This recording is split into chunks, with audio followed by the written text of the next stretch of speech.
If you have not caught up on all the latest craze and you want to download the app, do so now when you use underdogfantasy.com/dominate. That's promo code dominate to match your deposit up to $100, dollar for dollar. All the great best ball action and the easiest to use player prop betting app that you could possibly have on the market. Again, go to Underdog Fantasy and just use the promo code dominate when you sign up today to get a match dollar for dollar up to $100 on your deposit. Thank you for supporting the show. Operation Domination is underway. The ultimate game plan to dominate your NFL experience. With your hosts, Dan Mader. Last but not least, on Sunday night. Thornton. I got him. Chris Dowhouse. Get him, Chase. Get him, Chase. And Adam LaRue. No, not necessarily, but it's the same. Don't hope to win. Be great and dominate.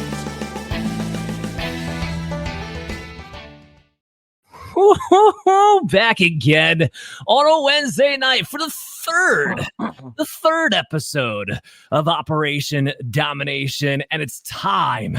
It is time for our Dynasty series. We're going to be talking about rookies for the next 4 weeks until we lead up to our live NFL draft special down in Charlotte at a bar. I can't even wait to get loose with those people down there. We'll all be down there doing that. I can't wait for that. It's going to be fantastic. But we're getting you pumped up for it, talking about the rookies, talking about our fantasy expectations, talking about our analysis. It's going to be a lot of fun. Thanks for joining us live on our YouTube channel. By the way, subscribe if you have not done so already. Hit the little bell notification so you get notified whenever we have new content available to you. You can also download Operation Domination, now widely available on every major podcast platform out there. Spotify, iHeart, Apple Podcasts, you name it. So you can download us while you're on the go. I'm Dan Mader. I'm joined here with Christy, Chase Thornton, and Adam LaRue. Fellas, how we doing? Woo! Doing well. Not quite as well as country. She's getting ready. Well, to help us break this all down, because us four of us, I mean, we know something. We don't know a lot. We gotta get experts in here to talk about this, okay? And we did just that to get our best expert in here. So with no further ado, let's get him introduced. The moment you've all been waiting for. He's on the bottom left portion of your screen. A CFF and NFL fantasy creator for Player Profile, co-host of the Rookie Big Board and an FSWA member, Mr. John Long. Thank you, gentlemen. That was very well done. Way overblown. I appreciate the hyperbole, but it's very good to be here and talk quarterbacks. Oh, man, thanks for taking the time, John. Always happy to have these guests on as we get into these discussions. And these are lively debate discussions, right? Where you have your rookies ranked. Everyone's got a different opinion, so I'll be loving to dive into this. Just as an overview, real quick, John, when you look at this quarterback class, what are you seeing here compared to other classes? Is this truly a top class that everyone talks about? Or do you think there's more holes than maybe people realize? So this is my 11th year creating and ranking players, scouting them. I obviously have been watching football for 40 years, but I don't like to go back to the Andrew Luck group because I don't have anything on paper. I don't have anything published of what my thoughts were back then. In the last 11 years, I think this is the strongest, deepest class I've seen and that I've had a chance to look at. We've had a lot of groups. If you remember, Winston and Mariota standing at the top of their draft class. You had Carson Wentz and Jeff the Lions quarterback. Why can't I forget? Jared Goff. They're at the top of that class. We have the COVID class now that looks a lot worse than we thought at the time for Trevor Lawrence, Zach Wilson, Justin Fields, and Trey Lance. We thought that was really deep. Now we kind of shake our heads. There's really only Lawrence right now, even though I still believe in Fields. But this class, it does have 3 studs in my book. It has one huge upside home run hitting prospect. And then it's got 2 starters or two players who should be able to start from day one in the NFL just because of the absurd amount of experience they can handle calling an offense and executing it at the NFL level. And I think there's one sleeper. I mean, if we get 3 dynasty starters, if let's say I like 7, if we get 3 out of those, that class, that's incredible, folks. Sure. That's incredible. I mean, out of Wentz and Goff, you got Goff. Out of Mario and Winston, they're both pretty much now career backups. I mean, when you really start to look at it, if you get 2 starters who are really dynasty worthy, that's a good class. And I think we have a really good chance of getting 3 out of here. I do believe we'll have 2. It depends who the third one is, but we should get a third one out of it.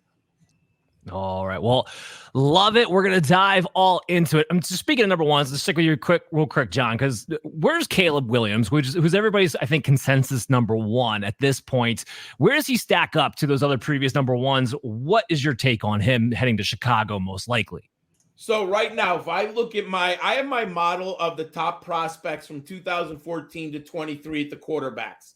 I don't slot in this year's class till the draft is over and I have a little more time to reflect.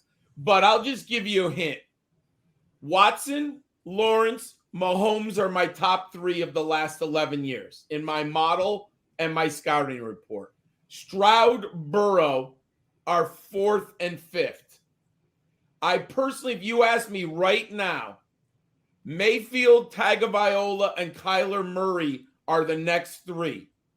I believe Caleb Williams is a better prospect than Mayfield, Tagovailoa, and Kyler Murray. So I would have him right now, if you ask me, at number 6 in the last decade. Okay, that's incredibly fair. The name's right in front of him. Like you said, Burrow, Stroud, Mahomes, those guys. Yeah, that's great company to have. And I agree with you. He's definitely, in my book at least, a step tier above the Tua Tagovailoas, the Baker Mayfields, and such. So I like that. I like that quite a bit over the last few years. Adam, buddy, you talk about Caleb. You know, I think he might be suffering to some degree, similar to how Marvin Harrison is, where people are looking for reasons to break him down rather than build him up because he's been such a consensus number 1 for so long to this time. What would you say to that? Are there red flags to you with Caleb Williams, or are they minimal in your mind compared to what he can do? No, I would tend to agree. I think that there is a lot more getting almost too into the weeds in his game. Look, for example, I think the biggest example of this is the narrative about searching for the big plays and always going for the big plays. And actually, in my opinion, one of his strengths is on the routine throws, that he's always putting guys in position to make the yards after the catch.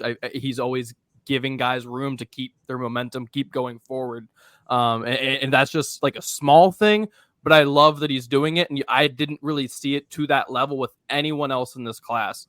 And he only really seems to get credit for rolling out of the pocket and slinging it deep, or the creative stuff that he's doing.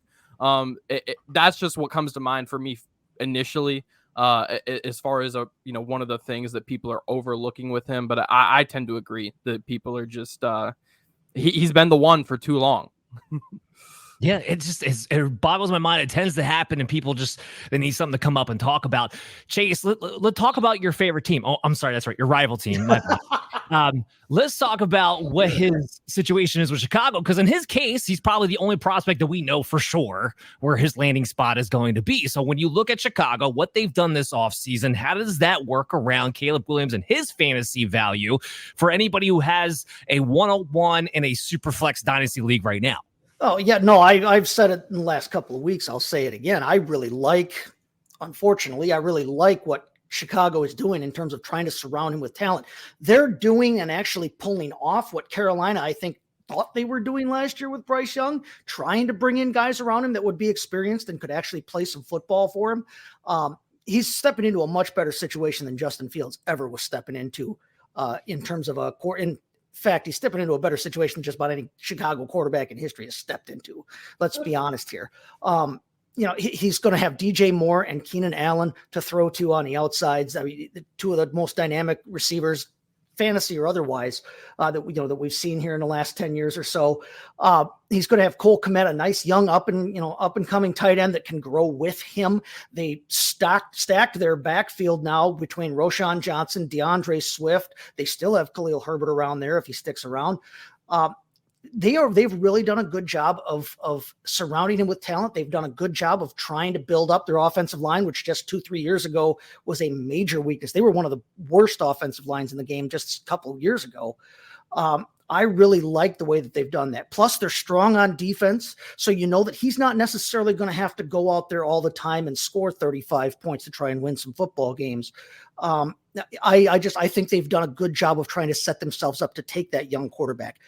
Didn't necessarily think they needed to get rid of Justin Fields. I didn't know that they needed to go, with a quarterback at 1, but Caleb Williams is going to be able to step in right away and have every opportunity to score fantasy points to win football games for that team. I'm very excited about him as in the first 2-3 picks, especially in a super draft league, or super flex league where you have to be strong at quarterback. You need to be 3 deep, 4 deep, 5 deep. If you can, you need to monopolize that position. Go and get him because he's going to be the best setup of the guys that are going to be drafted that have a possibility of starting. He's going to have by far, I think, the best situation around him. There's a few amazing things of what just happened there with Chase's diatribe. First of all, he just said Chicago did a good job of setting up a quarterback. That's number one. Number two, it's coming from a Packers fan. How he's complimenting the Chicago Bears. Just a couple of amazing things. Give credit where it's due. They've actually, they haven't fumbled this one yet. Chris, who do you comp Caleb Williams to in your mind, in your estimation? I think his upside, even though it looks like an Aaron Rodgers to me. Talked about hunting Adam talked about hitting him in stride and hunting for the big play. If there's come to knocks that, it could be on that. We've heard of that with Aaron Rodgers. Sometimes likes to hunt for the big play. Sometimes he makes things happen with his feet, tries to buy time to get the guys down the field. But I think overall, Caleb Williams has a lot of Aaron Rodgers in him. You see a guy who can sling off, back foot. He can make the different angle throws. He's able to throw a nice fade.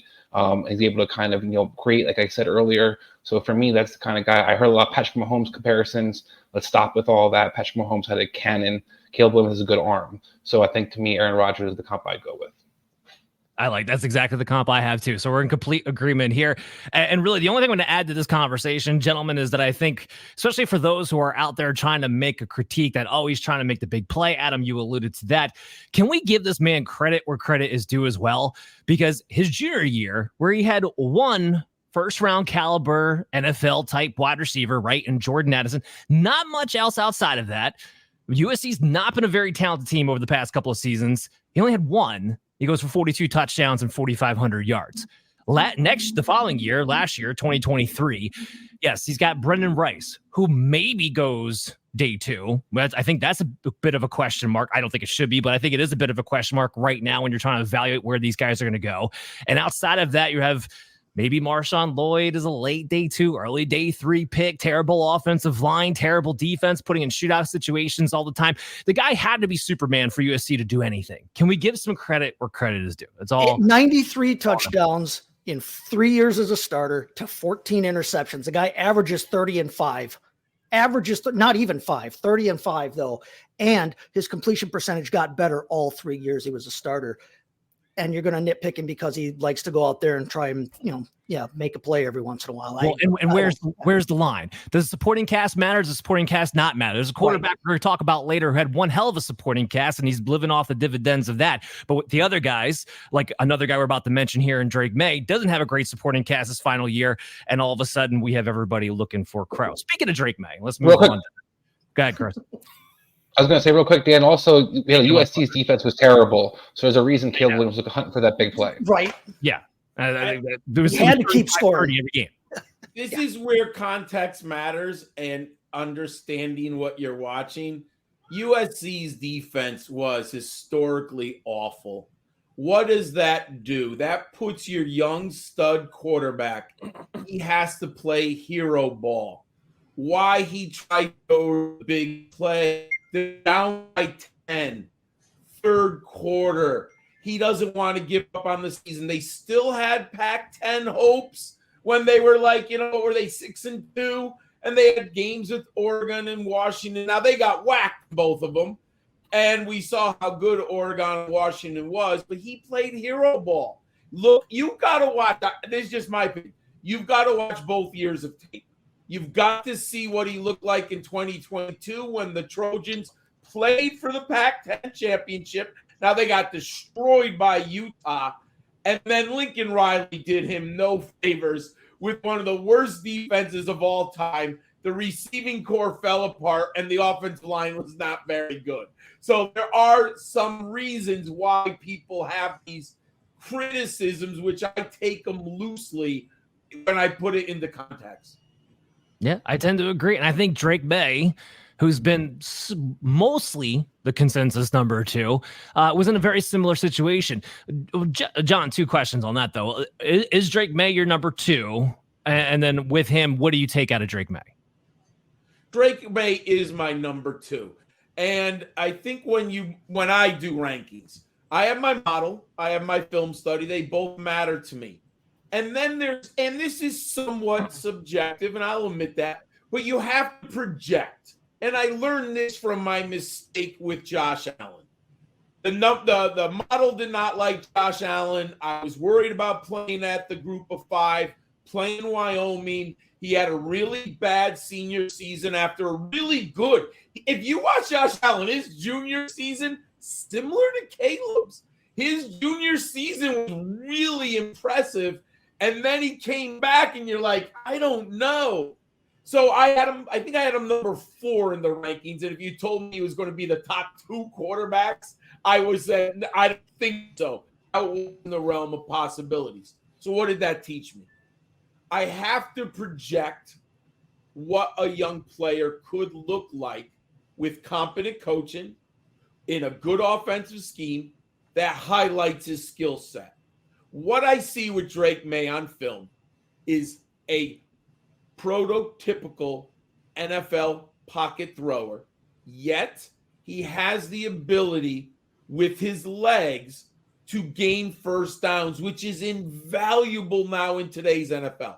The linebackers are too fast. The defensive linemen are too fast. The game is fast. You've got to pick up 2 or 3 first downs as a quarterback with your legs. I mean, how many times have we seen it with Mahomes and Allen and Jalen Hurts, 3rd and 8, and they get 12 yards, right? And that changes everything, literally. Drake May, I don't think people give him enough athletic credit. First of all, he had 1,209 yards rushing, basically in 2 seasons. Remember, he sat behind Sam Howell. So you have a quarterback with 1,200 rushing yards. His rushing equity 2 years ago, and I take the highest number. What I mean by that, the percentage of rushing yards he had on the team. He had 32% of the Tar Heels rushing yards 2 years ago. That's insanity. Now, where context matters, they lost Josh Downs, the wide receiver. But more importantly, what they had in North Carolina was the rise of Amarian Hampton, a true stud running back. He's about, if my memory serves me, he's 6 feet, 224 pounds.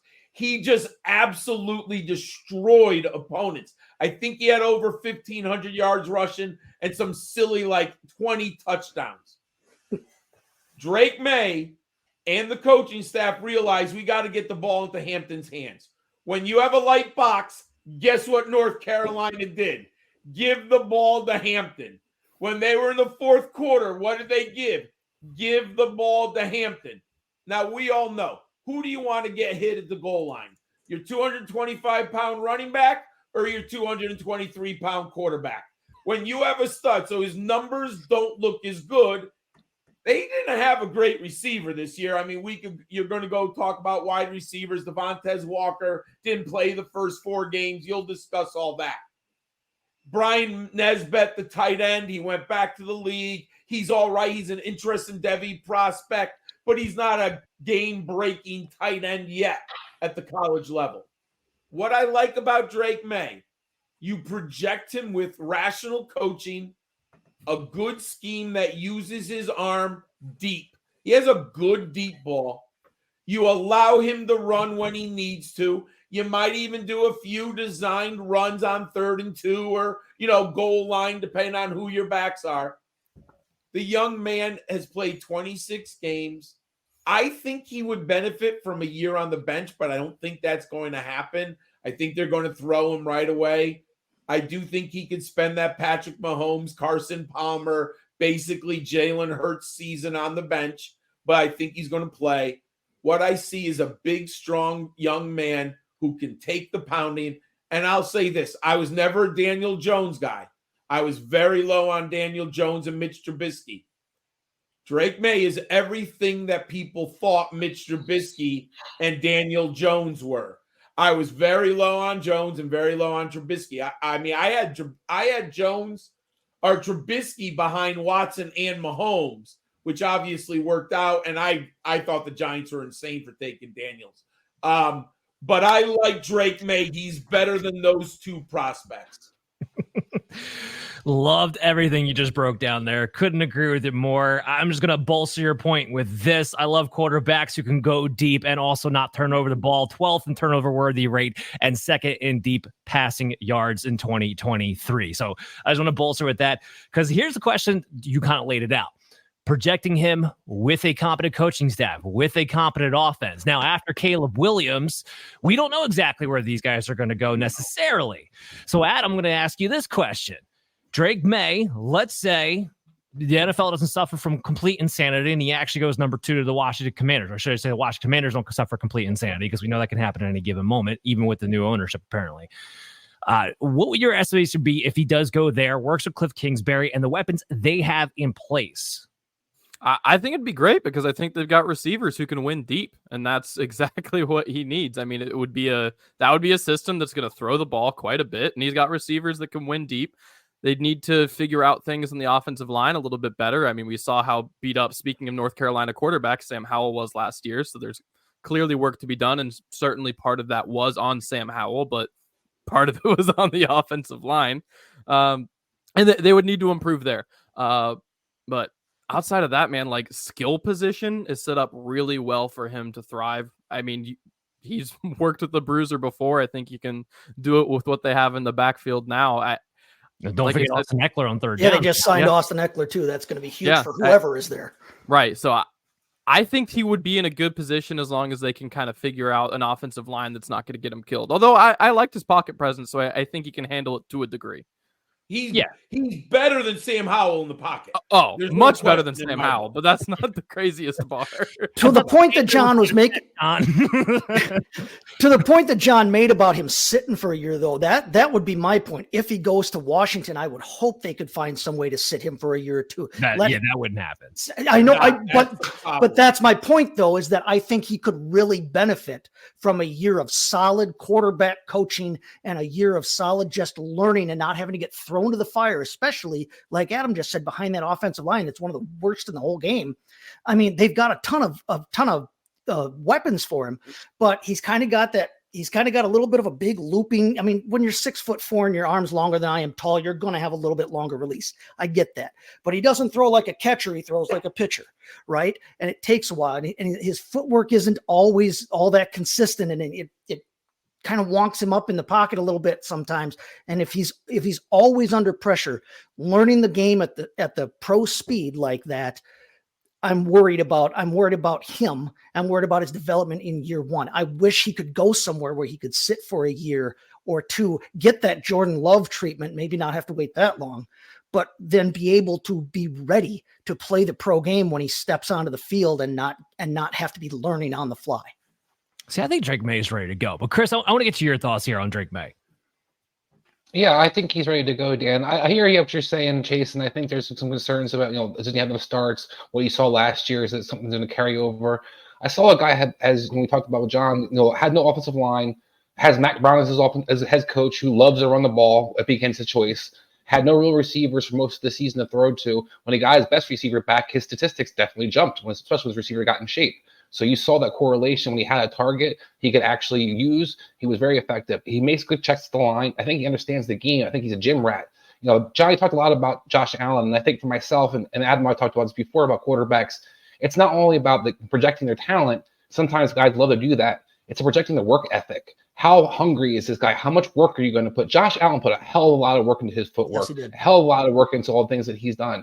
A lot of quarterbacks come off like I have a cannon, I have a good arm, and you don't see the kind of same progression and the same work ethic. I think when you have a guy who's the son of a coach, has a history of other players in his family being athletes, I think this guy's going to try to be, a stud out there. So I don't worry about him kind of getting an adverse, situation in Washington. I think that's a perfect situation. Now, New England, then I'd like to see him sit for a year because they have no talent around him. But in Washington, you got Terry McLaurin, who has, kills you in deep crossers. You have Dotson who can get down the field and stretch it. And then you have, a decent offensive line. It's not atrocious compared to some of the things that we see out there. They have some improvement for tackle, but they can maybe do something with that in the draft. So overall, this Washington offense does have some talent. And I think Drake might be in a good situation if he winds up there.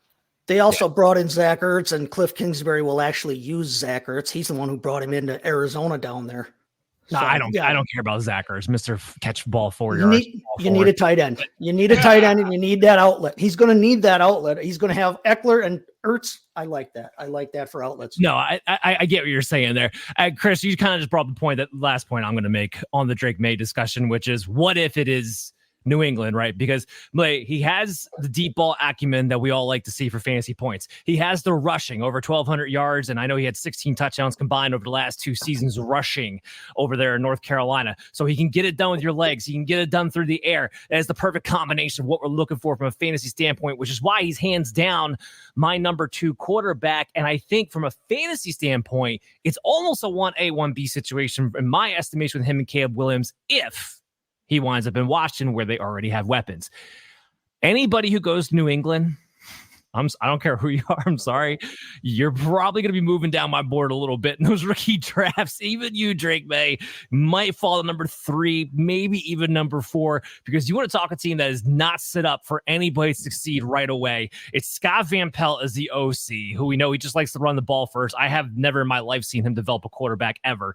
You have Kendrick Bourne's your big signing. Juju Smith-Schuster's still on the roster. You're hoping you're getting something out of Pop Douglas over the slot, I guess. Your big acquisition this season was Antonio Gibson. It's just KJ Osborne. And KJ Osborne, yeah. This is just a team that's just not set up for anybody to succeed. So I hope for every quarterback in this class's sake that the Patriots do Patriots things and they trade back. And that's why landing spot is going to be so important. And that's why I will reiterate this, and I'll reiterate this throughout our Dynasty series. Make sure you're drafting your rookie drafts after the frickin' draft. Do yourself a favor. All right, so let's move into the consensus number 3, Jayden Daniels. I'm not going to talk about Jayden Daniels. I have a rant coming up after this, so I'm going to talk about a couple of him and somebody else. So I'm going to omit myself from this conversation. I'm going to skip right over to John. John, when you watch Jayden Daniels on tape, what do you see? The first thing that always have come to my mind is uber athletic. I mean, this man, he makes things happen on the field that are unbelievable. And I'm not trying to say that he commands the offense. He does. But, man, he has that Lamar Jackson twitch, that Randall Cunningham twitch, that Michael Vick. They're just things that he does on the field. Like, if you check out some of his, 50-yard touchdown runs or 40-yard runs at LSU, there's just some stuff. I mean, literally, I watched probably 8 games of the LSU Tigers live. And there are moments where I literally am shaking my head. Like, it was the same feeling I had at Michael Vick when he played at Virginia Tech. When I saw Michael Vick at Virginia Tech, I had never seen anything like that. There was never, because we didn't see Randall Cunningham at UNLV. And if anyone tells you they did, they're probably lying. Because there wasn't 8 games on ESPN. There wasn't, FS1 and Fox Sports. It was a basketball school then. Saw him. Right? No one saw him at UNLV. He must have been incredible. I mean, it must have really been ridiculous playing at UNLV at that time. So I put him in this very incredible pantheon of these athletic, electric quarterbacks. I think his long arm is unbelievable. I think he throws a deep ball as well as anyone I've ever seen on the move and from the pocket. I question his intermediate game. I think it's good enough, but he's not incredible from that 10 to 20 yard crosser with someone in his face. He's got a good short game. He can dump the ball off. He can throw the quick screens and all those types of passes. The question is, why is he holding the ball on too long, and does he bail too quickly? That's going to be the challenge of the NFL offensive coordinator, quarterback coach, head coach. I think he can develop, because what I say, how I look at it, watch his tape from freshman year at Arizona State with the immortal Herm Edwards. Watch what he did when he collapsed in 2021 at Arizona State. Then watch what he has developed into at LSU. Granted, I understand the wide receivers are silly. I mean, you guys are going to wax poetically about Neighbors and Brian Thomas. He also I'm not a Brian Kelly guy. Let me tell you, I don't like the person, but he does coach offense well. So why I'm saying all this, Daniels took the coaching, and Chris mentioned it, with Josh Allen. You read about Jay Daniels going into these film rooms, and he had some electronic game, right? And they were putting headsets on him, and he was doing this incredible amount of work down at LSU in order to make his processing faster. I guess they put him on like electronic clock with visuals, and he had to make a decision who to throw the ball to. The work ethic's there. The talent's there. And what I really like, he has had 55 games of college starting experience. I'm a big believer that experience matters. Now, maybe it's because I'm an old man and I'm a curmudgeon, but I've seen too many quarterbacks, and there's going to be two that I will pinpoint directly here. I have no shares of Trey Lance. And you know why? He played like 14 games of college. That was absurd. 2, I had a ton of shares of Jalen Hurts. Why? He played ridiculous amounts of games between Alabama and Oklahoma. Let me get the exact number. Jalen Hurts had played 56 college games when he came out. That matters. And here's what I've thought a lot about in the last 2 years. You know why Brock Purdy is good?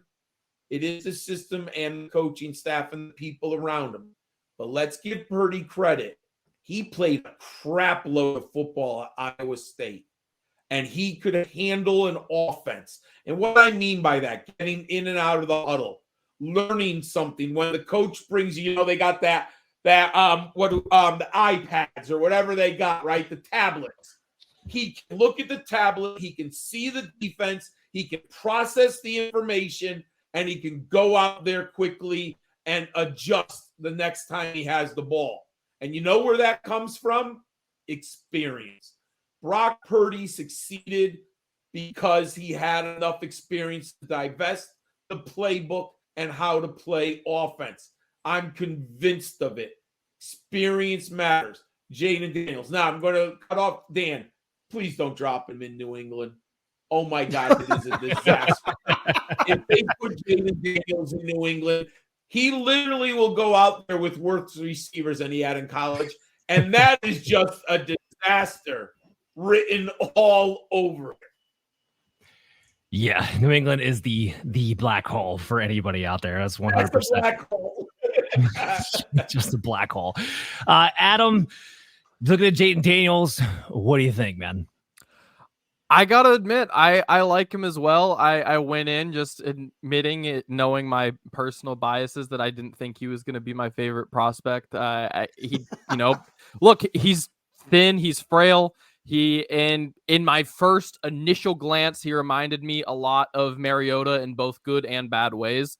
But as I got through it a little bit more, I think there is a different level of athleticism. I'm not willing to make my way all the way out to Lamar Jackson or to Michael Vick, but where I am willing to meet you is I think he's got Kyler's quickness and maybe a little bit more speed to him.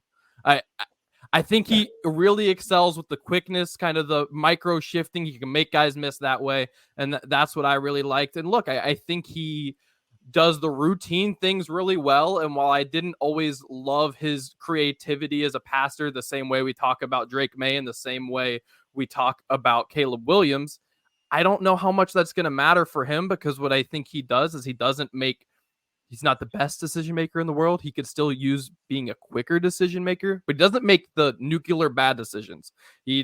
Throughout his entire career, outside of the 1 year at Arizona State, he's kept the ball away from the defense, and that's something you have to give him the entire time.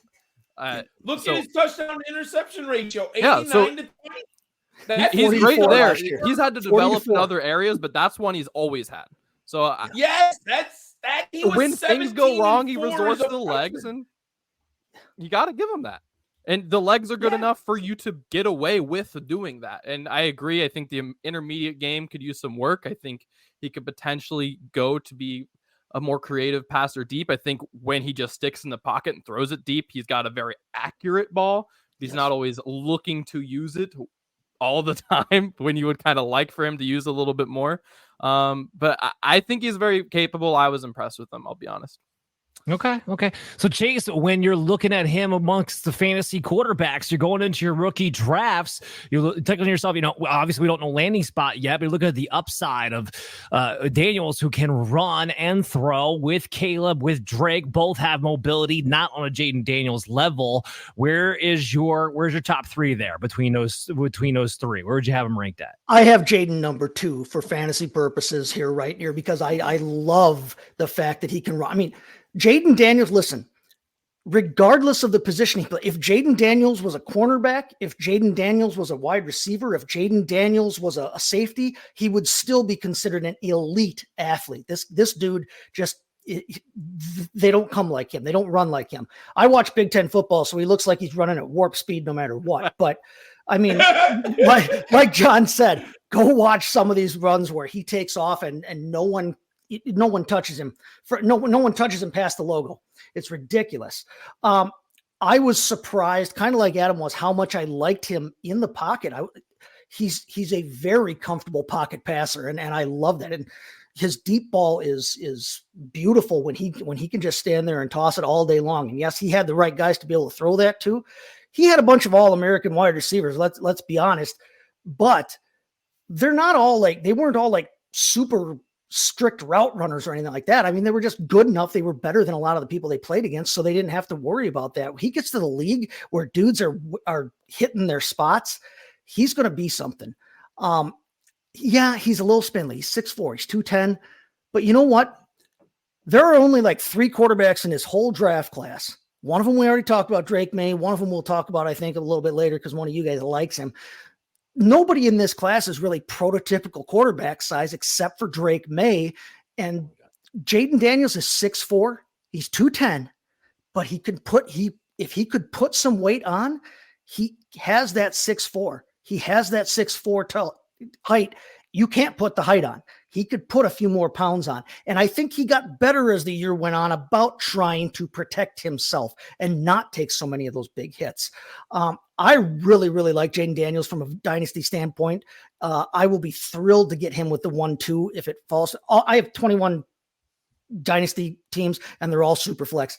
If he falls to me at anywhere in the first round past 1-1, I will jump on him like that because I love that upside. I think he's what everybody wanted to get with Anthony Richardson last year. I think he's a much better passer than Anthony Richardson because, like John just said, he's played a crap ton of football. He's a better passer than Anthony Richardson. In my grading, he's a better passer. Oh, big time. I don't think that's even. I don't think you can realistically argue that and be credible. But I think that he has got the sky is the limit for this dude, no matter where he goes. All right, Chris, let me get your thoughts on what everyone's saying here about Jayden Daniels. Well, I don't want to go too far because I know you have a rant waiting for us, Dan, to kind of explain some of the things that I won't necessarily touch upon. But just to kind of counter some of the things that Chase does. Look, I'm not a Jayden Daniels fan like everybody else seems to be as much. I do think he's a first rounder. I do think he's got talent. Similar to Adam, I had more of a bias going in where I watched him at Arizona State. I was not very excited. Nobody was excited going into this year. Nobody thought Jayden Daniels was going to be shit this year going into the season. So that's part of the reason I did have some trepidation. I did see a guy who was very athletic. I see a guy who could throw the ball. I don't see the athlete of Michael Vick. I'm sorry. I don't see that. I don't see Lamar Jackson. I don't see the same quickness. I do see this. I see the running ability of a guy who can long strider. Randall Cunningham's not a bad, kind of comparison. Randall's a lot more flexible in my opinion. And I saw a guy who could take a hit. What I have general concerns about is Jaden Daniels doesn't necessarily know how to slide, doesn't necessarily know how to not take a hit. If he's going to rely on his legs, we thought Anthony Richardson was a bit like a tank, already get banged out by 2 or 3 games he played quarterback, and he was already out for the season. So I think overall, I am concerned about a guy, I'm going to spend a top 5 pick on or passing on the Drake May for. I think would be ridiculous. I do think he has some upside, but he's also a little older. We keep, talking some other guys we'll talk about later on about their age. This guy is only 7 months older than, or he's 7 months younger than some of those guys. So I do think having the receivers he had definitely helped. He didn't have the same statistical year even close to that the rest of his career. So you do see the major jump last year. And I do think Jaden Daniels is a guy that I do think is concerned. He needs to be in a good situation and needs to have a good offensive line to kind of protect him because I don't think he can process very quickly. He does kind of tuck and run, but as I alluded to, he keeps doing that. He might get his head knocked off. For me, Danny's a little bit kind of between Mariota is a great comp. I had Adam actually statistically looking at the kind of things I saw, and Tyrod Taylor. I think he's got a good deep ball, has good stride, can make some things happen, but I don't necessarily think he's a superstar quarterback. What's the big idea? All right. It's time for me to sound off a little bit, and then we can get back into it.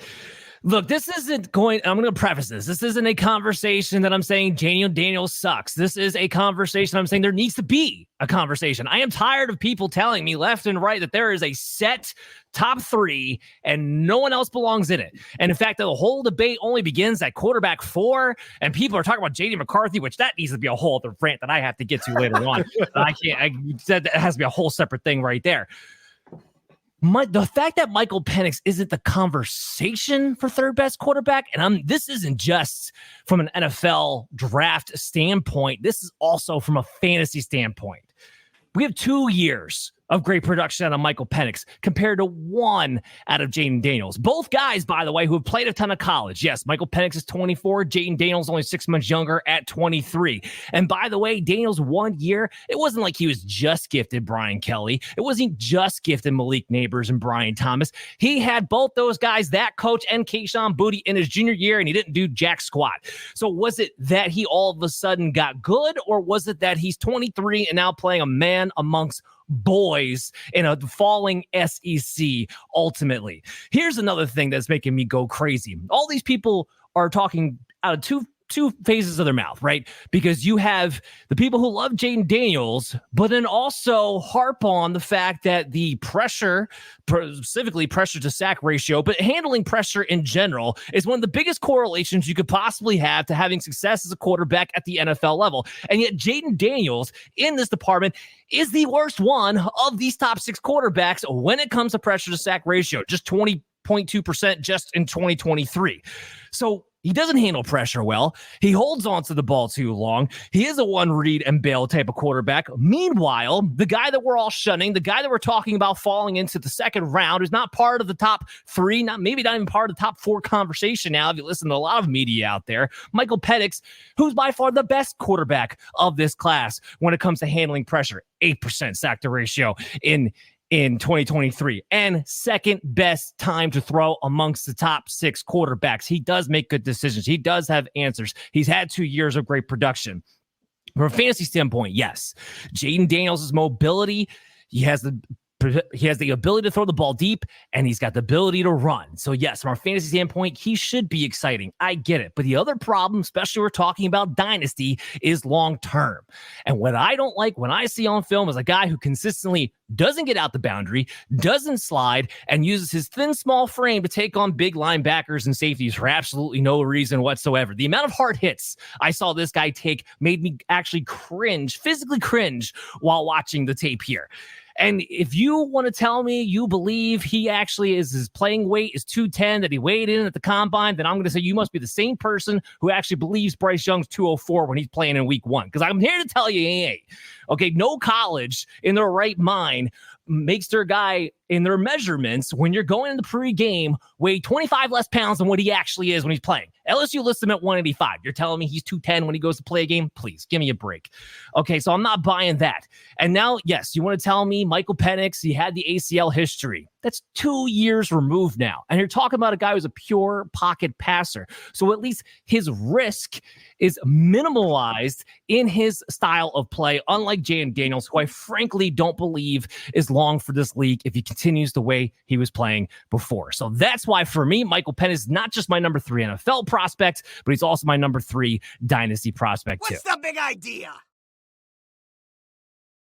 I feel better. Well done, sir. I feel much better. So that's kind of our segue into Michael Penix. So, Dan's pissed. just there needs to be a conversation. That's all I'm saying. I'm not saying Daniels, like I said, not saying Daniels sucks, not saying he doesn't belong in the first round. Absolutely does. I'm not disagreeing. More of a conversation. But John, talking about Michael Penix, what is he like? What is your analysis on him?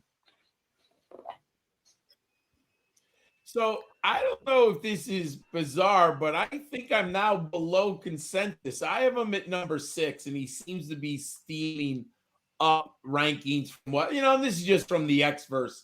We'll find out when the draft teams really think about him at the end. Right. And the irony here is that I was a Michael Penix guy over the summer, and someone had asked me way back in January, why is Penix lower? And I said, it's not that Penix has played poorly because he didn't. It was the other guys just catapulted ahead of him. I think Penix was as good in 2022 as he was in 2023. He had 2 incredible back-to-back seasons at Washington. Also, fantasy, I do count rushing. Michael Penix doesn't give you almost any rushing upside. I mean, he has 265 career rushing yards essentially in 5 seasons. That's 46 games started. His highest rushing equity was 5%. And I think that was with Indiana. That was not with Washington because the needs have changed. There's no question. I mean, Daniels has this weird, beautiful, arcing kind of deep ball. Mike Penix just has this deep outside the hash marks, 40 yards down the field. It's a bullet. And I've been saying this with Felix Sharp of Campus to Canton for 3 years now. He throws that ball 35 yards outside the hash mark as well as anyone. But we were also just talking about how dominant the LSU receivers are. We can't take out the context. He had 3 NFL wide receivers. Michael Penix's wide receivers with Odunze, with Jalen Polk, and with Jalen McMillan. That's incredible. Kalen DeBoer's system is quarterback beautiful. I mean, DeBoer's won at every level he's ever played at. I think he won 3 championships at the NAIA. He's won, conference titles all over the place. He got Alabama to the champion, or Washington the championship game against Michigan. Unbelievable football coach. I am a little concerned because, obviously I'm a Michigan fan. You can tell behind me. But I did say there was one thing that I thought you could do to Penix, and that was hit him in the mouth, and hit him in the mouth hard. And I knew Michigan was going to do that because Jim Harbaugh did it to Eli Manning. And I'm telling you, the greatest beating I've ever seen. Go to the NFC Championship game between the 49ers and the Giants. Eli Manning took a beating that no human being should ever take in their lifetime. That was the most courageous quarterbacking I've ever seen because Jim Harbaugh just unleashed the dogs against Manning. And you know what? Manning took it all day long. One of the best games I've ever seen by a quarterback. I knew he was going to hit Penix. I knew it. Harbaugh is very simple. I don't understand. P.S. If you're taking Herbert, if you have Herbert, him now. He ain't going to throw 35 touchdowns in a Harbaugh system. Stop dreaming, folks. Just get over it. There's 35 years of data with Harbaugh. None of it illustrates a high passing game. So if you think he's going to magically change like the Wizard of Oz, go ahead. Anyways, I do believe Penix can get flustered if you hit him. Now, we can say that about a lot of quarterbacks, but he doesn't give you the escapability to get out of it. We do know that rookie quarterbacks are going to get rushed by veteran defensive coordinators. They're going to send the house on 3rd and 9. That playbook has been around since Sid Luckman was in Chicago. Young quarterback, you send the goddamn house. The problem is Penix can't escape it. He does have a slip and slide of the Dan Marino, Dan Fouts in the pocket. He's excellent at maneuvering within the pocket. But the game is so different nowadays. You can't just maneuver in the pocket. Sometimes you have to jump 5 yards outside the pocket or take the lane and sprint upfield 10 yards. His arm strength is incredible. He's a leader of men. He can coordinate a passing game. I think I have a second round grade. Dan, I do worry about the knees, but you are right. They are 2 years in the rearview mirror. So that is good news. I'll say this with the knees. I haven't seen the medical reports. I don't get to go to the combine. If he falls outside of the second round, the knees are bad. That means the medical reports are bad. Yep. If he goes where I think late first, early second, the knees should be, the doctors have at least given him a 4 or 5 year bill of health. So I have to do, based on the lack of rushing upside, I have moved him down to number 6. Here's all I'm going to say then, and then we'll get to Adam and everybody else with their thoughts about Michael Penix. Is that I feel like I'm having the same conversation I had with people last year when I was one of the very few talking about I'd rather have CJ Stroud in fantasy football than Anthony Richardson because I'd rather have the better quarterback whose style of play could last longer than a guy who, yes, he's going to be great when he's on the field and probably will average more fantasy points when he's on the field, but that is going to be the question mark and not as good of a passer. So that's where I'm kind of equating it to in my book, just to retort that. But I got to get to the rest of these guys here. Adam, Michael Penix, what do you see and where do you think he should go? I got to slight up on the grade from what John just said. I would have him firmly in the late first round. I do think I don't have him in the group of 3. I think he is a tier down. I think he's the next of that tier. He's my QB4. But I would wait on him until the teens personally. That's where for me he lands. Similar to what you said. I love the arm. That was like the thing that was most impressive to me because my initial, I'm from the state of Indiana, so that's my familiarity with him. And he was a completely different quarterback at that time. And it's so ironic that we're talking about Jaden Daniels and him because they're both completely different quarterbacks today than they were at their previous schools. Right. So this is the conversation I do think is a little ironic in that respect. But he does win really well with his passes down the field. And I think he does really well kind of, in the more routine passes as well. The mobility, it sucks because I think he grew so much as a passer because he lost the mobility that he had at Indiana. But it is hard to work without what he had. I think if he had the mobility that he did 3 years ago, prior to the knee injuries, as well as the passer he is today, I think I would probably take him above Jaden Daniels. But unfortunately, that's not the reality that we're in. Because I don't think he would need to be a great runner to be a super, to pass Jaden Daniels, just a serviceable runner, which he was. I do think he was at Indiana. He just isn't anymore. And it doesn't seem we would ask me to. Just Justin Herbert level. I don't think he has Justin Herbert level running. Right. You made a great point earlier. I think, can you get that 3rd and 8 first down a couple times a game, or even maybe not even every game, but a good handful of times a season? And I think he went from that to not that. And that's where my concerns lie with him. I think he is a fantastic passer. And in my passing specific grades broken down, I have him as a better passer than Jaden Daniels for what it's worth.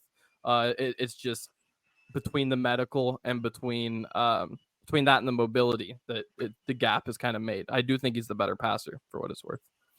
Chase, let me ask you this from this angle. Michael Penix right now, if you believe the majority of the mock drafts, he's going somewhere in that late first, maybe early second round, which could mean he winds up on a team with a better situation. maybe the Seattle Seahawks, for instance, is the one I've been kind of plucking out myself. As offensive coordinator's already there, there's a lot of good weapons there. What would that do to your fantasy expectations if that were to happen? Yeah, I mean, if he goes to a better situation and he has to sit for a year or two, I mean, oh hell yeah, fire it up, because I think the dude is ready now compared to a lot of the guys in this draft.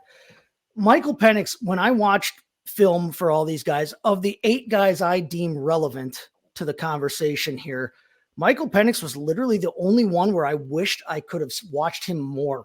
I wish I had watched him more in the moment as he played for Washington here these last 2 years. It's fun to watch him play football when he's on his game. He is a wonderful passer. The dude can play the foosball. He's great at looking off coverage. He's got a quick release. He's got big hands. He sets and he resets his hips really quickly. My big note, I've got it on all caps here. It says, please, Jesus, stay healthy. Because if he can, he is a great passer of the football. And yes, the game has moved towards more mobile quarterbacks and guys that can run and guys that can move. He can move within the pocket. He's not overly mobile. He's not going to be a great runner. His knees won't allow that. I don't think that he was necessarily going to be a great runner before the knees blew out 3 times. But if he can go somewhere with a system that wants him to play within that style in the pocket there, I think he really could do some damage in this league. And I think he's one of the more NFL ready quarterbacks from the standpoint of the game that he plays. Honestly, I'd like to see him. I would like to see him in a place like maybe Denver. Denver needs a quarterback. And they don't necessarily need one that's going to run all over the place. Sean Payton, in his past, he's looking for that Drew Brees type. Drew Brees wasn't all that mobile either. Drew Brees ran for 100 yards in a season exactly one time in his entire career, and it was year 2 in San Diego. He had 130 yards rushing year 2. I mean, you don't to play what Sean Payton would like to do. Now, I'm not equating Michael Penix with Drew Brees, so everybody back off of that shit right now. But I'm saying, in a system like this, in a place like that where he can come along and where he can play within that kind of a system, I think Michael Penix could really tear it up in this league. I don't necessarily disagree with you, Dan. I think he is worthy of that top 3 consideration. Honestly, I think the game that he and Drake May play are great for this league. I hope that they get a chance to come into the league and ease into a starting position, and they're not just thrown to the wolves right away. All right, Chris, you've been very patient, man. Let it rip. All right, so I just want to clarify one thing. This isn't talking about Tom Brady in the pocket. You guys are acting like Michael Penix can't move. They can't do anything. He rushed for 31 yards on 3 carries versus Texas, one of the best games I've seen in the entire season. Texas game was beautiful. Okay, really good tackles. Yes, he has good receivers. How many of those receivers is going in the first round? Let's just ask that question real quick. So One. Where's McMillan going? Yeah. Where's the other guy going? How are they going the same high as Neighbors and Thomas? So I think the thing that I'm trying to point out is that he had good talent.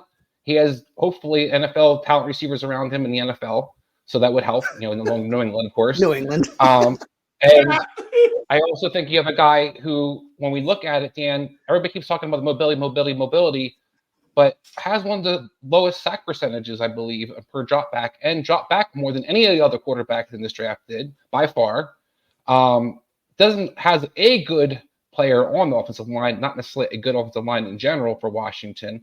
And I think overall, for a guy that we keep pointing out all the flaws and all the things he can't do or can do, I see a guy that compares to the best free agent signing this offseason, which was Kirk Cousins. Kirk Cousins doesn't run around, doesn't make a lot of things happen, but yet made a lot of money. People are really excited about watching Kirk Cousins go to Atlanta because he can get the weapons, the ball. So I think that kind of matters in the NFL. We watched Brock Purdy have success. He's running around sometimes, but most of the success comes from being able to attack the intermediate part of the field, which Michael Penix thrives on. We watched C.J. Stroud win Rookie of the Year and have one of the most historic rookie years we've ever seen, attacking the field in the middle, attacking down the field, being aggressive. Wasn't running around. I don't remember a lot of games where I was like, oh my God, did you see C.J. Stroud break it down and run 50 yards or 75-yard touchdowns. He ran when he needed to. He scrambled around, but most of the time he's trying to make plays down the field. Michael Penix does all those things. He showed you in college for 2 years he could do all those things. I just think this is a situation where we keep trying to find a flaw in a guy because, well, he's older. He got injury prone. Hasn't been hurt in 2 years. Has been very consistent. Like I said, for this Washington team, doesn't get sacked a lot. So doesn't need necessarily run around a lot. And all those things translate quite well to the pros in my book. So, and the best spot for him, I would like to see the Minnesota Vikings because he would tear it up there. Yeah, totally 100%, 1000%. I want him nowhere near Minnesota. Well, as a Packers fan, Yeah. Stay the hell away. I hope they draft draft a Sebastian Janikowski in the first round. Stay the hell away from Michael Penix. All right, John. You mentioned you've been a Michigan fan. We got to talk a little JJ McCarthy. A lot of people, they're viewing him as the fourth best quarterback. I saw a mock draft today that had him going number 4 overall in the draft with the idea that the Arizona Cardinals trade out of their pick. Chris points to number 2. Yeah, I've seen some mock drafts with number 2 as well. Are you on the board with this idea that JJ McCarthy is a franchise quarterback or not? Oh, I definitely think he's a franchise quarterback. I have a first-round grade. I think it would be perfect to drop into Denver, Minnesota for the young man. I do think he needs a 1-year timeout to learn the game. I think he's 20 years old still on the day of the draft, which I think he's 21. He turns 21 either before the season starts or somewheres in the season rather quickly. He is 6. What do we got him? 6'2", 219. He looks very thin, but that's what he came out with. So I'm going to, he's at least within that weight range. His advanced metrics, and I know people wanted to look at the volume stats because that's easier. But when you look at the advanced metrics and some of the efficiency numbers of JJ McCarthy, they're silly. His passing efficiency is 160.5. He's better than Drake May. He's better than Jaden Daniels. He's better than Jabo Nix, and he's better than the aforementioned Michael Penix. His touchdown interception ratio, now it might not be as lofty as Caleb Williams, but 49-11 in a Michigan system by Harbaugh with Roman Wilson as his top receiver in the last 2 years in a dominant running game, 49-11 is pretty meaty, man. That is efficiency. 67.6 completion percentage. 8. I don't think people realize this. His yards per attempt, 8.7. Just to give you an idea, Daniels, 8.9, and he had Brian Thomas and Malik Neighbors. Bo Nix, 7.9. We'll talk about that in a second. Michael Penix, 8.2. You really talk about lack of receivers. I mean, let's say it again. Roman Wilson was his number 1 guy. 8.7 is silly. He didn't have to throw the ball in the fourth quarter. Michigan was destroying people, literally destroying people. Yep. And this is somewhat biased and subjective, but you look at the stats, third down. It seemed like, as a Michigan fan, I've probably seen him play 22 times in the last 2 years. My subjective analysis is he always made every goddamn big play. 3rd and 9, JJ McCarthy made the play. Then you look at like the third down statistics of him passing the ball, and they're silly. Like, they're silly good. So what you have to do, project him. That's the hard part, and I get it, because we want to see it on film, and we want to see the numbers. But what can this young man do when he's 23 years of age? If he's 220, 6'2", he has a rocket of an arm. He has athletic ability. He gets a lot of first downs. 632 yards, 9% rushing equity. And I'll say this, he never got a cheap rushing yard. Harbaugh does not design bootlegs for the quarterbacks. They don't design like sprints up the middle for the quarterbacks. That 632 yards is literally him making a play on 3rd and 10 and him getting the first down. He is really this might seem crazy. I think he's more athletic than Drake May. I really do. What could he be athletically with some coaching? Now you're going to think I'm crazy for this, and that's okay. I think his ceiling is John Elway.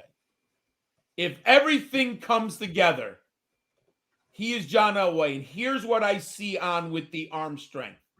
That's a bold statement. His ability to throw the ball 20 yards down the field is as good as anyone I've seen. 2, he throws the ball at times 30 yards across 2 hash marks. What I mean by that is he rolls right, sits in the pocket or scrambles right, and he'll throw the ball to the left 20 yards downfield on the other side of the hash mark, and it's a goddamn bullet. The only player I've ever seen that in the NFL do that on a consistent basis is John Elway. Check out the AFC Championship games against Cleveland. He makes some throws that are just absolutely ridiculous. Yeah. JJ McCarthy. Now, I'm not saying that's likely. That's a 10% ceiling outcome. Now, let's be honest. His floor could be tremendously high. He's in a run-based system. He has a wonderful defense, and he wasn't asked to win a lot of games on his own. He's never been in that Elway pressure cooker, right? We know the NFL. We don't see that. That's a projection. Can he come through down by 10, 8 minutes left in a game, and he's got to throw every down? Can McCarthy do that? I think there's the potential to do it, but we have not seen it. So there's a wide range of outcomes for this young man. I think he really needs to sit for a year. Yes. I mean, but I'll say this. Minnesota isn't an awful landing spot, because I'll tell you something. Would be perfect. Anyone, when Randy Moss, there's my old man in there.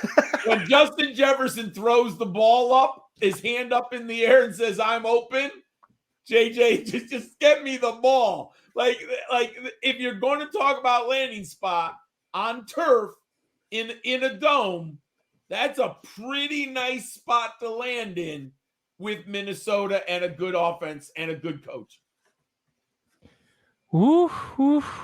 Big praise coming to JJ McCarthy from the Michigan fan, and we would expect no less. It's a Michigan fan speaking, so that's fair. Adam, follow that up with your analysis. Great breakdown, John. I like him. I don't know that I'm quite Elway. I kid, but I do like him a lot, and the arm was something that impressed me quite a bit. I gotta say, like, there's more juice to squeeze out of that as well, because a lot of the times, to me, I think he's got okay footwork, but what drew me like as almost a positive just because of how young he was. If he was 2 years older doing the same thing, it'd be a negative. But it really feels like he uses the arm and the torso, but he's not getting the legs involved as much as he potentially could. And what I see is that when he's off platform, when he's running around, you've lost nothing, like not even a little bit from the arm. Yep. And I think that's both, again, a positive and a negative. And it's because he's not using the leg when he's in the pocket. So I think if he can activate the lower body as well as a part of his throwing motion when he is standing in a clean pocket, then there's more arm that we can exploit here. So I do think he has a really good arm. He's a weird one. The pocket presence could be a lot better. He's, to me, I film grade was on the lower end of this class in that regard. But kind of to your point, I have to agree with you as far as both big moments and the difficult plays, like the plays that you don't expect your quarterback to make, that you're like, all right, like you have to pat someone on the back for making that play. Like, he was there time and time again, making the difficult play. Now, the routine stuff, I think, we can probably clean up a little bit. And that's what's so weird to me with him being a Harbaugh quarterback. You normally think like the run first offense, the super conservative offense, just going to have the quarterback that comes in, does the easy stuff, gets out. And that wasn't really him. He had the volume of someone that did that, and he had the completion percentage of someone that did that. But he was kind of erring towards the more difficult throws more than I would have expected. So I'm impressed with him. I have him below Penix, but barely. I do see him in that kind of that late first to early second kind of range. And if he goes somewhere with a good supporting cast, and I agree with you, I hope that he's able to sit a year, maybe 2, but I think that there's talent here. I think he can be a really good quarterback. I think you're kind of looking at someone in the, if you were to average out the outcomes, I kind of see in the Carr to Baker Mayfield range, Baker especially, because I think he was similar and that you never quite got the drop off in arm talent when he moved around. Now he was never able to activate kind of that extra juice, but he came into the league a lot older than McCarthy did. So I think that there's a better shot for him to kind of see the upside that Baker didn't. But I like him. I'd slightly lean Penix, but I have them in the same tier. Chase, where do you have JJ McCarthy ranked amongst the top 6 quarterbacks? I have him ranked below Penix, as Adam calls him. I love that. JJ McCarthy. No, listen, here's, as John, I get that you love your dude, okay? Listen, I'm not going to stand here and tell you that Tanner Mordecai has Troy Aikman upside as a sleeper in this draft or anything like that. But all right, I'm a Wisconsin guy, but I'm not that much of a flippin' Wisconsin guy. The only quarterback we ever had was Russell Wilson. But I really liked JJ McCarthy when I watched him play. He wasn't asked to do as much as some of these other quarterbacks were in terms of the complicatedness of the offense and that. But I love how calm he is. You said he was a leader of men, John, and I agree with that. I think that those guys played for him and not just with him. Let me take you back to 2020. The nation is ravaged by COVID. Toilet paper's nowhere to be seen. Times are tough all over the place, but especially in Michigan because the Badgers just blown the shit out of the Wolverines, 49-11. Okay? A Michigan commit, a recruit who has signed with who is committed to the program named JJ McCarthy, takes to Twitter with this like prophetic, like Pollyanna-ish tweet that says, I want all Michigan fans to do this. Take 3 deep breaths and have faith. Faith that every single coach, player, employee in that building is doing everything they possibly can to be great. The kid sent that out as an 18-year-old commit to that program, and 3 years and 3 months later, he leads them to the national title. That kid is everything you want in the leader of your organization, and he's everything you want in the face of your organization. I was surprised. The more I watched tape on him, the more I liked him. He is a gamer. He's a winner. I think he's calm. In the moment, I think that he can bring that energy down. Like, hey guys, let's just play our game. Let's just do what we have to do. He's got a little bit of that longer release, kind of like Drake May, but again, he's young, and if he can go somewhere, I have it in big bold letters again, like everybody. Minnesota behind Darnold ? Would be a perfect opportunity for him. Learn from a guy in Sam Darnold, who I know is not popular among the fans in NFL, but among football people in the NFL, I think Sam Darnold enjoys a much better reputation than the rest of us give him. And Sam Darnold has proven himself to be a professional in this game because he has dealt with some situations throughout his time in this league in 3 different areas. Thank you. I'm not saying he's a great player, dude. Whoever Minnesota wants a quarterback, they ain't playing behind Sam Darnold week 1. I want to just put it out there. Not going to happen. I disagree with you, but I think that would be a great situation for him. I really think JJ McCarthy does have something to offer in this league as a starting quarterback. I think he can learn to make all the reads. I think he needs a lot of reps. I think he needs some time. But I think if he can get that, and if he gets put in the right situation, JJ McCarthy will be a very good quarterback. I have him ranked neck and neck with Bo Nix, but I like JJ McCarthy. Yeah, look, Sam Darnold's gonna be following those ghosts right onto the bench come preseason. Chris, go ahead, man.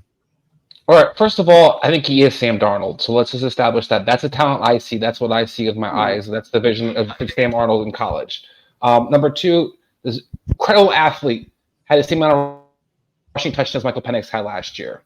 In fact, the last 2 years combined, he had 8 touchdowns compared to 7 from Michael Penix. So he's had one more touchdown rushing than Michael Penix, who can't move at all. He's an incredible athlete and his incredible arm. Has not very many starts. I think, John, in the beginning of the show, you talked a lot about, you like seeing the tape and Brock Purdy and how he's able to be out there and get all these starts and play all these games.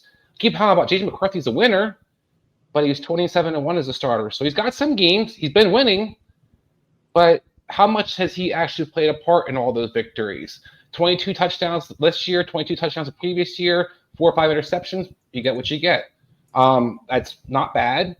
But like I talked about Jaden McDaniels earlier, Jaden Daniels' rookie year had 19, or freshman year had 19 touchdowns and 2 interceptions. And going into this year, Jaden Daniels wasn't going to be a draft board. So I'm struggling with J.J. McCarthy's ascension because Michigan won. I get Michigan won, and I'm excited for Michigan fans in general. But all of a sudden, making J.J. McCarthy some kind of franchise building quarterback, Dan, I'm completely lost on that. I don't see it. I don't see the same arm talent you guys do. I think the guy has a decent arm. I think he can struggle to draw the ball outside the numbers sometimes. I see John, I did see some of those throws across the field you're talking about. He has a nice crosser. He can make that from one hash all the way across the other hash. Where he struggles is stepping up and driving it to those outside hashes. I haven't really seen that consistently. I haven't even seen the combine. He struggled with those throws. So for me, I do have some concerns about J.J. McCarthy being a star or being some kind of franchise guy. I have a 3rd round grade on him. I think he has some potential to be a good player. But I do see a lot of Sam Darnold, and this is where I wasn't big on Sam Darnold coming out, but I see some of the same talent things where we see a guy who has players around him, is asked to do certain things, can throw in a run, as Adam alluded to. It doesn't necessarily take anything from velocity. I see some upside things for him. I just don't see necessarily a guy who I trust to be my franchise quarterback moving forward. Yeah, Chris, I think I'm more in your ballpark when it comes to J.J. McCarthy. My player comp is somewhere between Kenny Pickett and Daniel Jones, which if you go in between, it probably is Sam Darnold, quite frankly. The point more being a guy with an above-average arm with some mobility, but doesn't show all the packages consistently on the field. And you can hide a lot of inefficiencies when you have a team that's rushing 61% of the time like Michigan was doing over there. He was a complement to the offense, not the main course. And my problem with drafting a guy as a franchise quarterback when the college he came from wasn't even really asking him to be the franchise quarterback for them is where I think you're taking a hell of a leap. Where if he doesn't get to it, and John, this is one thing I did appreciate what you're saying, that he needs to sit, because a lot of people I talk to think J.J. McCarthy is one of the most NFL day ready one prospects, and that I lose my mind on that. And that's what he's going to be, by the way, if he does get drafted inside the top 5, which I hope doesn't happen for his own sake. I am not as low as Chris as far as the round grade goes. I have him as a 2nd round grade because I think this is somebody who does have the ability at least to be an average starter, and therefore you're a 2nd round grade at minimum as a quarterback from that standpoint. But this is a guy who is not asked to do a lot, and a guy who wasn't asked to do a lot and still had trouble in the pressure department. It wasn't quite the 20% threshold that we're looking for guys, but I think it was like 17 in 2023, just below that 20% mark. So when you're talking about Jay McCarthy, who has average numbers in time to throw, average numbers in the deep yard passing attempts, another guy who I'm not buying is actually 219. I saw a thin guy on frame. I see a college who listed him at 203. Again, going back to colleges don't list you 20 pounds lighter than what you actually are, in my opinion, when you're playing. So I don't buy some of those things. And Jim Harbaugh, let's be honest. Who has Jim Harbaugh developed as a quarterback? Andrew Luck. That's it. That's the only one. Everything outside of that, Alex Smith went away, did better with Andy Reid. This ultimately was what he was. Colin Kaepernick disappeared the second he left San Francisco. Some of that could be the outside reasons, but never really developed to that great of a quarterback to begin with. He's been in college for a long time. Outside of Andrew Luck, I haven't really seen anybody at Michigan or Stanford be anything in the NFL. And Andrew Luck was a freak of nature. And I think that's a lot more to do with it than anything else. So I think McCarthy, he does that accurate pass 10 to 15 yards over the middle of the field. He has some mobility. Chris, to your point, I watched a guy consistently struggle with his ball placement and velocity, which I attribute to whether you have elite arm strength outside the hashes on a consistent basis. And I also saw a guy who got latched on to one read. He was not going through his progressions very quickly throughout this season, and he wasn't asked to do that either. I think we have a long development track for a guy like a J.J. McCarthy. So when you're talking to me about him being in the first round, and we're talking about from a fantasy standpoint assets, I don't see the special quality that make him ever in the quarterback one top 12 conversation. So that's kind of why I see that. John, I'll let you rebuttal, and then we got to get Bo Nix in here real quick before we close up the show. No, I look at. There's definitely a wide range of outcomes for JJ McCarthy. I'm aware of that, and he could be a bust. But I have technically, if you want to know, I have a second round grade. I only have 3 first round grades, but the NFL elevates the quarterback position. So we know there's at least 5 desperate teams for a starting quarterback right now. So yeah. I think part of the conversation is the desperation. In a perfect scenario, he would go like in the second round to maybe like mid-second round semi-playoff team and be able to grow. But that's not going to happen. It's just not going to happen. So I do see the floor, and I see that you have to do some projections. So I see the wide range of outcomes. I just tend to talk about the ceiling. That's my personality. So I tend to say what can be the ceiling of a player. And I will admit, I'm probably a little, when I play Dynasty, I play for ceiling. So that tends to be. Now, ironically, I'll pluck a block, and I got Brock Purdy on all 3 of my Dynasty teams. And it's not because I drafted him. He was sitting on the waiver wire, and I'm sorry, once a quarterback's on the waiver wire, I'm just going to take him. And I remember, like, people were just looking at him. I'm like, you got to take a starting quarterback. You never know. So, but I do look for ceiling. So that's what I'm focused on with McCarthy. Yeah, absolutely. I just want to let you rebuttal. And John, don't ever change. We love your positive personality. All right, so let's talk about Bo Nix. Bo Nix compared to the rest of these quarterbacks, frankly. I'll just go real quick on him. This dude, you want to talk about guys who've been in college forever, and maybe that's a good thing, but that has been Bo Nix. He's been in college forever. And in his case, I don't think it's you're in college forever, so you have all this great experience. No, I think you're in college forever because you're never good enough to actually enter the NFL draft, and that's why you've been in college forever. He's been in Auburn. He's been in Oregon. 2 very friendly quarterback systems who really, outside of Justin Herbert and Auburn, had Cam. I don't know what other pros that they've provided that have actually gone off without hitches in their own right. Bo Nix is the guy who I have as a 3rd round grade. I think he could be a very good backup quarterback. This is not somebody I project out to be a very good starter. He doesn't get down the field. 6.88 dot last year, was 167th. He's not squeezing in the tight windows. 4.1% big time rates. Yes, he takes care of the football. Number 1 in screen yards, okay? The majority of Bo Nix's work comes behind the line of scrimmage to the 8-yard line. That is where Bo Nix operates. This is why I compare him to Alex Smith. He's not going to be running off of the tables anytime soon. So from a fantasy standpoint, not going to be my top 12. From an NFL standpoint, yawn. And that's kind of where I wound up with Bo Nix. But John, let's get you in there.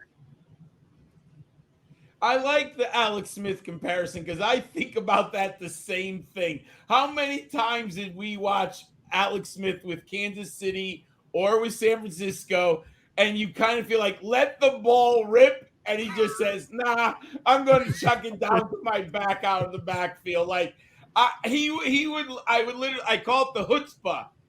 He's the anti-chutzpah. He's like, nah, I'm not going to throw that. Nah, I don't want to throw that. I mean, Derek Carr suffers from the same thing. So I do see a little bit of that in Bo Nix. I agree with you. But there are on tape, I think, more long-distance throws than there were with Alex Smith at Utah. Because you do see some deep passes to the 2 wide receivers. Troy Franklin is coming out, and what's his adopted brother. Johnson. Tez Johnson. Yeah. What? Tez Johnson. That's it, Tez. Yeah. So there are some deep passes, at least on the film. 61 career starts, Dan. He's going to get a shot in the NFL. And I was joking with someone. Tommy DeVito got a big shot in the NFL. I mean, has anyone ever saw Tommy DeVito at Syracuse? I was shocked that he was on a Ross. I was like, I remember when they went down, they're bringing in Tom. I'm like, is this the Tommy DeVito I saw at Syracuse? Like, what is going on here? So Bo Nix will get a shot. I believe Bo Nix is scheme dependent. Very much. If you are putting him into an intermediate or vertical passing game where he's got to sit in the pocket and make these long reads and be patient, you're doing it wrong. You drafted the wrong guy. I think you remember when Kubiak was with the Houston Texans? Yes. And he had who was that? Matt Schaub. Yeah. Job.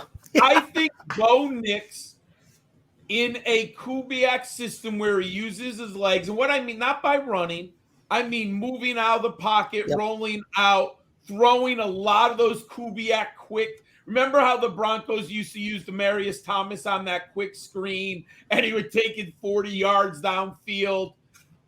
But you really need to structure an offense to Bo Nix's strengths, which what that also means, you have to get some parts around him that can make plays, like Demaryius Thomas, Andre Johnson, right? Andre Johnson could bail out Matt Schaub. If he's in that scenario, I think he can have a Derek Carr, Andy Dalton type of career. He might start 75 to 90 games. He might sneak you into the playoffs. He looks like a quarterback above 500. If he has 90 starts, he'll win 52, and that would give you 38 losses. Maybe that's even too good. Maybe 48 wins and 42 losses. He will play in the NFL, but it's so scheme dependent. I really have to see his landing spot. I have him at number 5 because I do think there's potential here in the right spot. And, it's funny, you talked about, do you remember his first game? Because I can't believe I still remember it. He played against Oregon when he was at Auburn on a Friday or Saturday night. Remember, he was a 5-star prospect coming out of the state of Alabama, and he was a big Cam Newton fan. And they were showing pictures. He was at the national championship game when Auburn won it with Cam Newton, and they had all these pictures of little Bo Nix in the stands cheering on Cam Newton, and then he went to Auburn, right? His dream school. I do think before you judge Nick completely, you should watch some film with Auburn because I think he learned a lot. That was some bad Auburn teams he was on. I mean, Auburn hit, I think, rock bottom with Bo Nix. And I'll say this, that can be a learning experience for a quarterback. So he does end up making a wise decision, moving with Dan Lanning up to Oregon, and the system just fits him better. You're right, Dan. He's a very old man. I mean, 61 start. I think he's 23. Is he going? And he's going to be 24 by the time. 24 soon, yeah. Soon, yeah. So he is older, but I have a second-round grade. Perfectly. Before the Steelers upgraded, I was thinking second round Pittsburgh might not be a bad option for a Bo Nix because he at least gets good coaching in a good system with a good organization. I don't know now. I hear people say Denver wants him. I'm not sure. That's going to be interesting if they take him there. I think that's a reach. But if they got him in the second round, maybe. I do have a second round grade. I think he'll be better and less pressure if he lands in the second round. Problem with that is Denver doesn't have a second rounder, so they have to wait till the third. So I don't know that Peyton has the patience to put up with Bo Nix. The patient. Well, I disagree with that. I think Bo Nix would be the perfect Peyton quarterback because all he wants is a guy who can dunk it down to the field and just play within the system. Well, from that standpoint, yeah, but he's also getting older and he needs to frickin' win, and he needs a dude now. Sean Payton don't know how to develop anybody. He'll take the older quarterback all that. I think the Sean Payton thing would fit. I just don't think it's going to be the landing spot because I don't think they have the right draft capital in the right spot to make it happen. Yeah, they're not taking him at 12 or wherever the hell they are. I mean, I could hope not, but I never know at the NFL when it comes to these quarterbacks, and that's kind of the point why we're having this conversation. Adam, Bo Nix, this is a guy just. Where do you rank him at when it comes to these other quarterbacks? What is his potential, his upside and fantasy wise when it comes to these other 6 quarterbacks? I'm not particularly high on Bo Nix. I think starter is in his range of outcomes is from an NFL standpoint. For me personally, I struggle to see a world where he would be a top 24 dynasty quarterback. So from my perspective, I don't care about him for fantasy. I think he's going to be rosterable because he will play NFL snaps. I will certainly agree with that. Bo Nix is going to get a shot, and he might hold on to a starting job for longer than there's been plenty of Davis Mills and Mike Glennons and guys who have hung on to starting jobs for longer than they ever deserved. And I think he's better than those guys, to be clear. So I do think NFL starter for a period of years is in his range of outcomes. But from a fantasy perspective, if he gets the starting job and everything goes right, then the best way to use him, kind of as we're talking about, hey, we're going to be a conservative offense. We're going to get you into 3rd and 3, and you're going to throw the ball and you're going to complete the pass, and it's going to work out. And he'll probably have great efficiency metrics, but I don't think he's going to throw a lot of touchdowns. I don't think he's going to run a lot. I know he was a little bit mobile at Auburn. I don't think any of us see him. I think he's more of in that tier of guys who are college mobile, but not pro mobile. Again, kind of we talk about the 3rd down thing. I think he's that mobile, but you're not building an offense around his legs by any stretch of the imagination.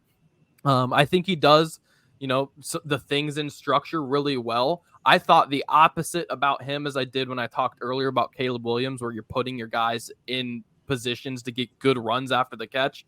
I think he hits his short guys. I don't think he puts them in great positions to keep going. I think he makes them stop. I think he makes them, turn around, come up here, do all sorts of things to catch the ball. They're all catchable Adam, passes. His underneath stuff's catchable, but not in the best position to keep going. Yeah, exactly. But that's ball placement. Right. Like Joe Montana was the master of ball placement. Yeah. Bo Nix is not the master. He's hitting his targets, but the ball placement is not great. Yeah. Yeah. So from a fantasy perspective and even from an NFL perspective, maybe this is a hot take, maybe it's not. I'm taking the Spencer Rattler gamble 100 times out of 100 before I talk about Bo Nix personally. I'd rather roll the dice, and at least I can That's a bold statement. I can hit refresh and try again later the next year if it doesn't work out, which it probably won't. But I'd rather do that than be in mediocrity for the rest of my life, because that's what, to me, Bo Nix is. I don't think he's ever winning you anything. He's probably not going to lose you anything. He's never winning you anything. Rattler's either going to work out or he's going to crash and burn, and then you try again. Yeah, I think the biggest thing we could take out of this is that the ever optimist ceiling-looking John Lobb said it's Andy Dalton for ceiling. I think it kind of wraps. He brought up Matt Schaub too. Listen. Oh, okay, my bad. And look, if Bo Nix plays 16 years in the league and has a 3 or 4 year run as a starting quarterback, and then that'd be wildly successul. Not on my fantasy team, though. Not on my fantasy. No. Chase, Chris, real quickly, you want to add something about Bo Nix? Well, no. I think I like him a little bit better than you guys. I like his mechanics. I like his body control there. He's got a lot of room to improve. And again, he was not asked to do a whole lot there. You brought up the short passes. He was the captain of throwing behind the line of scrimmage. But if that's what he's being asked to do, it's what he's been asked to do. We can debate whether he was asked to do that because that's all he could do or because that's just what the freaking offense is. But either way, he had decent results. I think he's, again, like some of these other guys we've talked about, he needs to come in and sit for a while. He needs to learn for a while. He is not NFL ready to step in day one like some of these other guys, like I think Penix is, like I think Williams is, Daniels is, maybe even May. But I think he can have a career in this league because I do like some of the things that he offers. Like I said, I think he's got decent mechanics. I think that he's accurate enough. I think he's a decent runner. But yeah, I mean, he's 5th or 6th on everybody's boards for a reason. Chris, quick. So my stealing for him is Mitchell Trubisky or Daniel Jones. I think it's looking at a guy that if you're going to capitalize on early because he might have the draft capital invested in him, so he's going to play. He'll have that one good year John talked about. He'll throw, in today's NFL, we watched people like Jeff Browning last year have a good season. Gardner Minshew got a job this offseason. You watch a lot of guys who have noodle arm quarterbacks in the sense, but they get the ball where they're supposed to. They listen to the coaching staff. They throw a bunch of screens, and that's a guy that I play for some certain systems. But I think inevitably teams will take that away, especially his first read. They'll start crunching them like we saw Mitchell Trubisky. We saw, same thing with Daniel Jones. These are guys, once you start taking away the things they're used to do, throwing 4-yard passes, to the middle, then they don't really have the athletic ability to continue to kind of, ride it out with that. So Bo Nix reminds me a lot of those guys. Bo Nix is not a guy that I have very high on at all, Dan. I think we all know that. Yeah. I think that's a good point to wrap it up about Bo Nix. So here's what I want: rapid fire. Don't give me why. Just give me a name. Who is your guys' quarterback to look out for outside of this top 6? John, go. Spencer Rattler, South Carolina. I said Oklahoma, South Carolina. Spencer Rattler. Adam. I already said I'd rather have Rattler than Bo Nix, so I'll keep it there. Chase. Rattler of Oklahoma and South Carolina. Yeah. We got 3 Rattlers. Chris. I'm not excited about any of them, but I'm going Sam Hartman for a guy a lot of starts. Okay. And I'm going to say Joe Milton, not for quarterback reasons. I'm hoping he goes a Logan Thomas route down at some point in his career. All right. That does it for today's show. I hope you guys all enjoyed it. John, what do you got coming out? Where can we check you out, man? At first, thanks for having me on, gentlemen. I had a blast tonight. We have our video profile series is on YouTube on the Rookie Big Board channel. Actually, this week we're coming out with our Bo Nix and Michael Penix quarterback shows. We've done the other 4, so you can check them out right now. And all my written work this year for the first time is on playerprofiler.com. I've been 10 years with Football Diehards, but I joined a new team this year. So you can check out my quarterback model, my rankings, and I do prospect resume as well as film breakdown of each prospect. Oh, John, love it. Love your work. Everyone needs to go check you out, especially on social media. And just thank you so much for taking the time to come on the show. The rest of us, you'll be able to find us on social media at OP Domination FF. You can follow Chase and Adam there as myself. Our tags are all in the screens right now. Make sure you come back next week at 9:30 Wednesday. We'll be talking about the running backs next week as we continue on our Dynasty series to our big draft show in Charlotte for the first 3 rounds late April. Can't wait for that. Guys, make sure you check out our YouTube channel and download your favorite podcast app. We'll see you soon.